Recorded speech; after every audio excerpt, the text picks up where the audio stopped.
Well, first of all, like what I mentioned to the press people, I guess I made a bold statement that we will be coming out strong, but we will maybe this Sunday.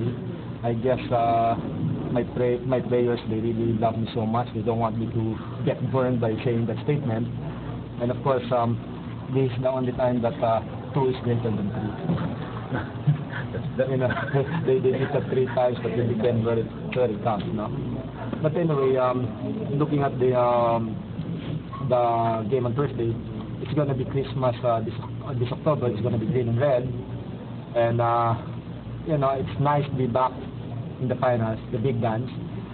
We've been longing for that since last season.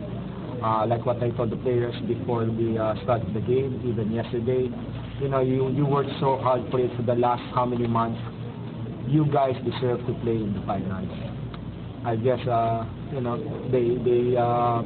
they responded to what I told them, and hopefully we can really compete with you. As we all know, US being a well-rested team, man for man, I think we have the advantage. Whether you look at any angle, in fact, even the second team can start in any other team. Hopefully,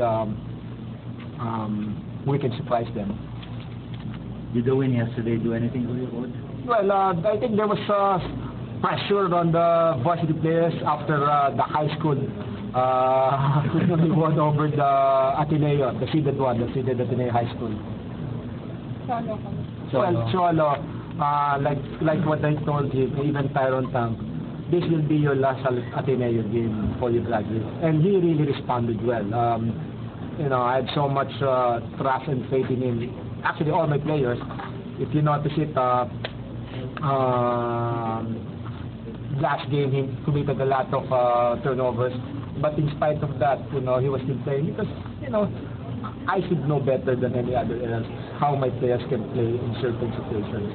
And they responded. I'm very proud of my team. Normally, if you get beaten by a certain team 3 times, there's going to be a psychological barrier. But this one, they really rose to the occasion. I guess they really love the challenges.